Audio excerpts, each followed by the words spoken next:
இந்த சமூகத்தை பத்தின பயம் இருக்கு. நம்முடைய தலைமுறை எப்படி வளரும்? அதுக்கு நடுவுல இந்த மாரி மனிதர்கள் இருக்காங்களே அப்படிங்கிறது இருக்கு இல்லையா? மனுஷனோட மனசு தான் உலகத்திலேயே ரொம்ப மோசமான ஒரு விஷயம். மோசமான வைரஸ் மனுஷனோட மனசு தான். ஸோ, அதுக்குள்ள நம்ம எத வந்து கொண்டு போய் விதைக்கிறோங்கிறது தான் ரொம்ப முக்கியம். அப்ப இத வந்து இதெல்லாம் பார்க்கும்போது, எவ்வளவு வன்மத்தோடையும், வெறுப்போடையும் மனிதர்கள் வளர்றாங்கங்கிறது பெரிய கவலை அளிக்குது. அதெல்லாம் பார்க்கும்போது நம்மள நினைச்சு கவலைப்படல, நம்முடைய அடுத்த தலைமுறையை நினைச்சு தான் கவலைப்படுறோம். இந்த இவங்களுக்கு மத்தியில நம்ம குழந்தைகள் எப்படி வளருவாங்க? அப்ப நம்ம குழந்தைகள இவங்கள்ட்ட இருந்து காப்பாத்துறதுக்கு நாம அவங்களுக்கு என்ன சொல்லி தர வேண்டியிருக்கு? அவங்களுக்கு வந்து ஒரு பேரன்பையும், பெரும் கோபத்தையும் சொல்லிக் கொடுக்க வேண்டியிருக்கு.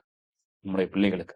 இல்லையா? கண்டிப்பா. அதுதான் ரொம்ப முக்கியமான விஷயம். அதனால ஆனா இத பார்த்து நம்ம வந்து அ நம்பிக்கை இழந்துற வேண்டியதில்ல. நம்ம வந்து இதற்கு எதிரா ஒரு பெரிய நம்பிக்கைய வந்து விதைக்க வேண்டியிருக்கு.